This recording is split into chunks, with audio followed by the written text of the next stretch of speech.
Conviction of your dad. my dad. I believe I'm here as an individual, and as an adult, as a youth, as someone who believes in this government, and someone who believes that this government is for the present and our future generations. This government, you mentioned aspects regard to youth. This government is leading the diversification of our economy from oil-based economy. It has made agriculture fashionable again. It has made farming sexy. Nowadays, you go out and people talk about farming and they do not look at it in a condescending manner. You tell them you're a farmer and they look at the various opportunities of farming. You tell them you're a farmer and they look at the agricultural value chain, which as a youth, for me, is the impact that this government has made, is the difference that this government has made. We as a nation cannot rely on just oil. We as a nation have to think outside the box. We have to look towards other areas, and which is what this government has come to do. This government has made sure that we as a nation, we think and we realize there's a lot more to gain in the economy. Nigeria is a nation blessed with vast resources, not just oil. Not just oil. And this government is one that promotes the youth to enter into other sectors of the economy. So as a youth, as a few looking to the future of Nigeria, I believe in this government, and as an individual, I'm supporting Mr. President. So I cannot speak on behalf of my father. I'm going to take us back to what I said earlier. Politics is not a battle, politics is not a war. And we should stop looking at politics from the perspective of a superior force over another. I have an ideology, an opinion. My father has his. We are not in conflict. We are still a family. A loving family, I might add. Okay. I want to be doctors. Everybody's parents wants them to be lawyers. But when we get to a certain stage in our lives, we choose our path. Now, does that mean you're disrespecting your friends by being a journalist and them wanting you to be a doctor or an engineer or a lawyer? Please, is that that's a question you should answer. Did you disrespect your father by becoming a journalist? Sir? Huh? Sir, I'm asking you. No. Did you disrespect them by becoming a journalist? No, okay. Thank you. I think that would be unfair. Because what each person meets on ground is different. Everybody assumes leadership under different circumstances. So that would be an unfair comparison.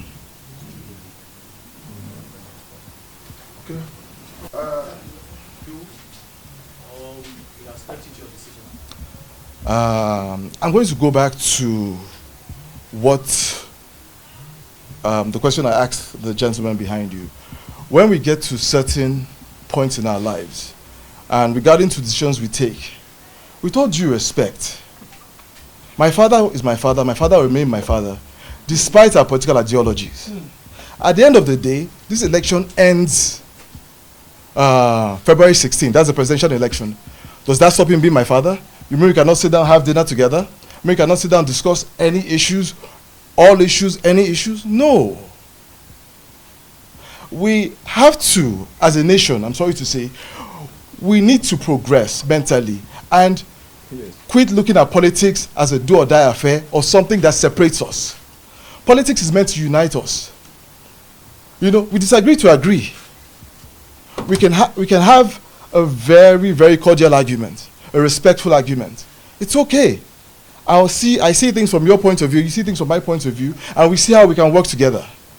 That is the sort of politics that we as an organization, we are trying to promote. Those are the ideologies that we're trying to imbibe. The message we're trying to send across. Politics is not meant to divide. It's meant to unite. You are meant to see things from my point of view. I'm meant to see things from your point of view. We come together to achieve a common goal. That is why we're in politics. That is why we choose to enter politics. Not for our individual interest. It is service before self. I'm not in politics for my individual benefit. I'm not in politics to feather my pocket.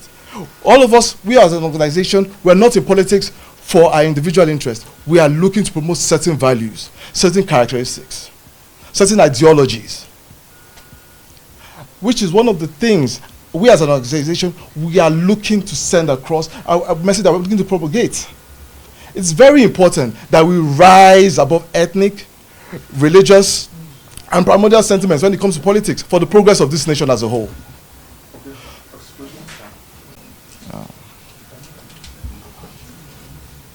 Some of the programs of the government, which is the Empower, the school, sir, you want to say something?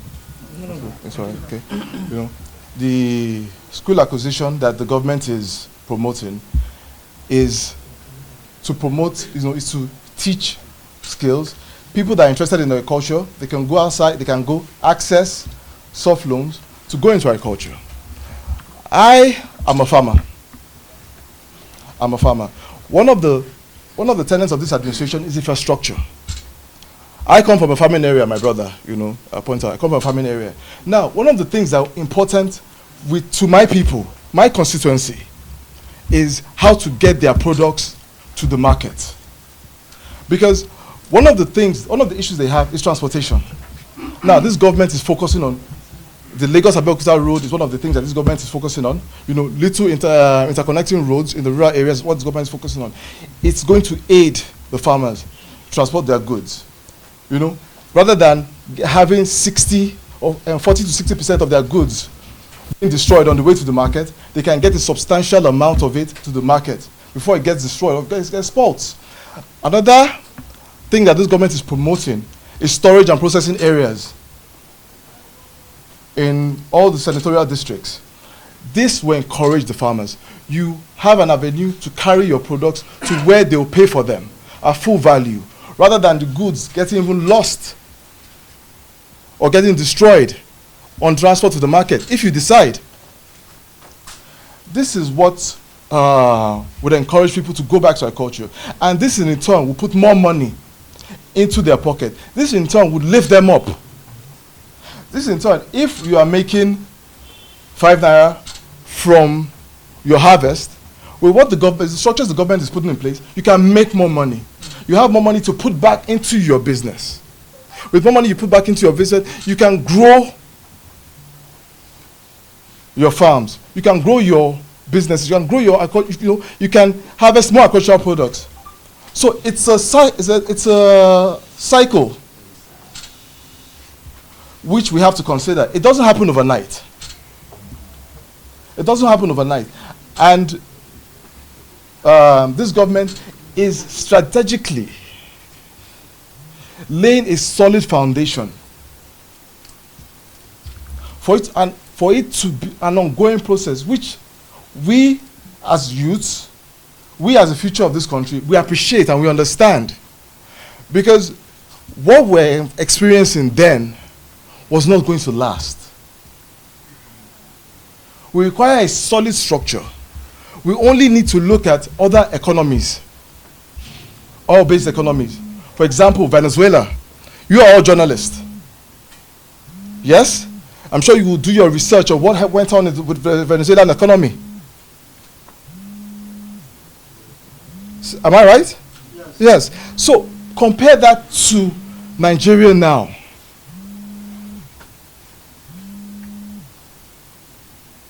So I leave you people to do your research and comparisons. Thank you.